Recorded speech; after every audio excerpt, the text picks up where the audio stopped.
अगर पुलिस कभी आपको अरेस्ट करे तो सबसे पहले ये 3 चीजें करनी ही करनी है।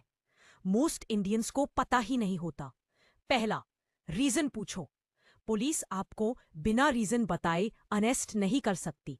सेक्शन 50 बीएनएसएस के हिसाब से आपको चार्ज बताना उनका ड्यूटी है। दूसरा, फोन कॉल का राइट। आप अपने फैमिली या लॉयर को कॉल कर सकते हो। ये आपका लीगल राइट है, कोई मना नहीं कर सकता। तीसरा, 41A नोटिस चेक करो। हर केस में अरेस्ट जरूरी नहीं होता।